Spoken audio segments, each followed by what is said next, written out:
Welcome back mga kahoods. Actually ito yung second part nung late dinner namin doon sa Marugami. So after namin na mag dinner ay lumabas na kami doon sa restaurant, no? At since nga medyo disappointed tayo doon sa lasa ng pagkain doon, inaya ko yung dalawang kong anak na pumunta sa Dairy Queen para bumili ng Blizzard at medyo alisin yung lasa nung kinain natin dun sa Marugami, no? So since nga hindi natin na gustuhan yung pagkain doon na sobrang pangit, medyo naduduwal ako dyan. So para mawala yung lasa nung kinain ko ay nagpunta kami dito sa Dairy Queen. Actually ano na yan, mga siguro mga 9:30 na that time nung lumabas kami papunta dyan. In fact yung mga mall goer na yan ay medyo, kung mapapansin nyo, papunta na dito sa amin because yun yung palabas papunta dun sa parking lot, no? But since ako naman ay naglakad muna dyan, pinasyal ko kasi din yung mga anak ko dyan dahil pinakita ko to yung Manam. Etong nasa gilid ko dito sa right side, yan yung Manam. So bali dalawang blocks yan na punong-puno yan palagi ng tao, no? Napakaswerte ng restaurant na yan. Nasa gitna yan ng mall doon sa hallway, papunta doon sa extension ng Robinson, no? At swerte yan, no? Swerte yan kasi never ko yan nakita, especially nung Christmas, no?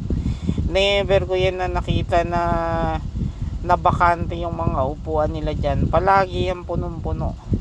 At ang madalas nating nakikita dyan na in-order ng mga tao ay yung crispy pata, yung sisig,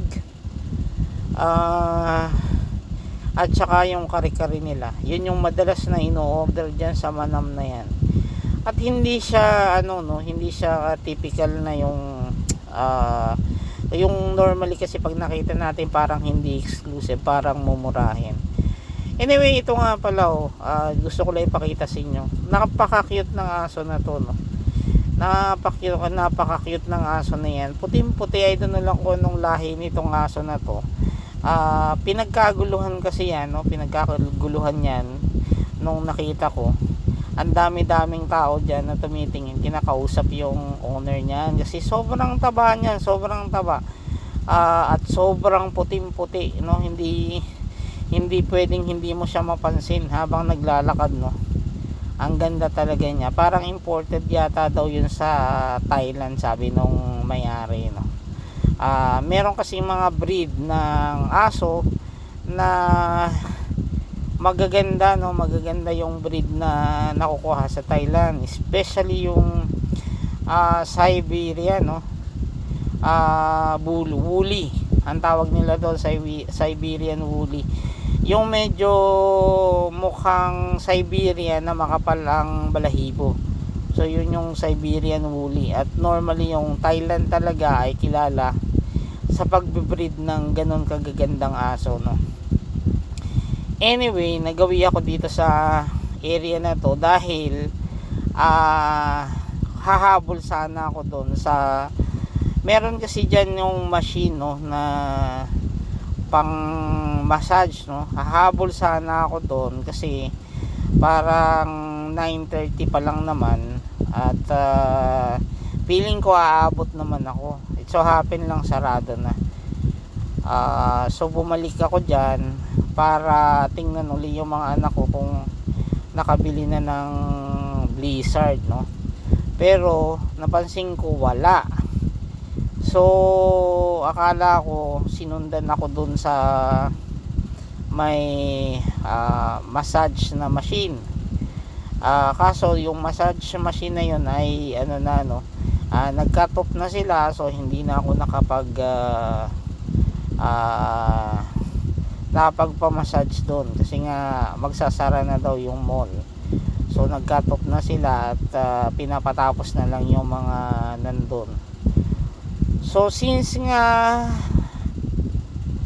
sarado na at nag-cut off na, bumalik ako doon sa pilahan ng Dairy Queen, kaso wala na yung mga anak ko doon.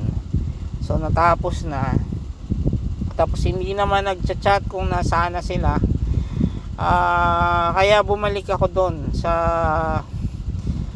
area ng machine na nagmamassage, no, para thinking na nandun talaga sila. Bumalik sila para hanapin ako.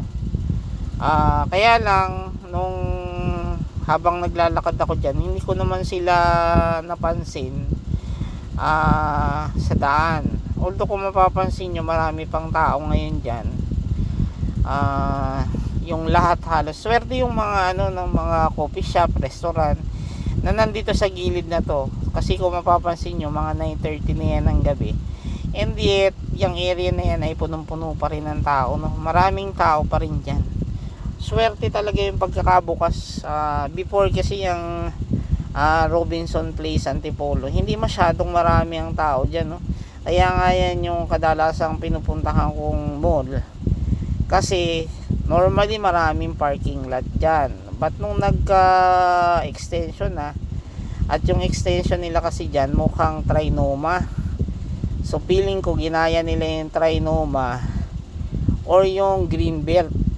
Tama ba yun? O tama, yung Greenbelt na dating quad, yung nandun sa Makati. Parang ganun yung ginawa nilang style dun sa extension nito. At dahil dun ay dumami yung dumami yung client dun. So as in marami yung mga restaurant dun na nag-open. At hindi lang yun mga basta-bastang restaurant, no? Karamihan ng magagandang restaurant ay dun ay nag-open, no? In fact nga si Viking ay soon to open, ha. Andyan din sa area na yan si Tom Yang, si Tong Yang, si Prime Beef, Prime Steak nandyan din, si Mary Grace, si Bread Talk andyan din. So marami dyan na restaurant na Japanese, si Ramen Nage, no, andyan din. So sobrang dami ng nag-open dyan na mga restaurant na sikat dyan sa area ng parang kamukha ng Trinoma. So since wala yung mga anak ko doon, ay bumalik uli ako para hanapin sila, no? Kasi nga hindi ko sila makita dyan, hindi rin nag-chat-chat, hindi rin nagme-message kung nasaan na sila. So ang ginawa ko dyan ay pumunta na ako doon sa palabas, no, para tingnan, baka naman kasi yung mga anak ko ay nagbabayad na ng fee doon sa parking fee. Yung kasing parking fee ay normally binabayaran doon sa papalabas ng mall, no? May doon, may maliit doon na podium, parang tinatayuan ng nagkokolekta ng parking fee. Actually mura lang naman yung parking fee dyan, 30 pesos lang. Kahit ilang oras ka dyan magstay, kahit maghapon ka magstay dyan, 30 pesos lang yung babayaran mo dyan. At yan ay nag-umpisa lang parang December yata nagkabayad yung parking fee. Before kasi libre lang yung parking dyan, as in libre, no? In fact nga pagka magkakaroon ng mga bagyo at gusto mong ma-safe yung area ng parking mo, ay inaalaw nila dyan na magstay ka sa parking nila. So since malapit na ako, hanggang dito na lang muna, at may part 3 itong aking video na to. So paakyat na ako doon sa waiting area, no, at papalabas na, at hopefully makita ko yung mga anak ko. So ayan, lalakad-lakad lang tayo ng konti papunta dun sa ano. So yun lang na muna. Salamat at antabayanan nyo yung part 3 ng aking video. So yun lang. Thank you at hopefully suportahan niyo yung iba ko pang susunod na video. Thank you, bye.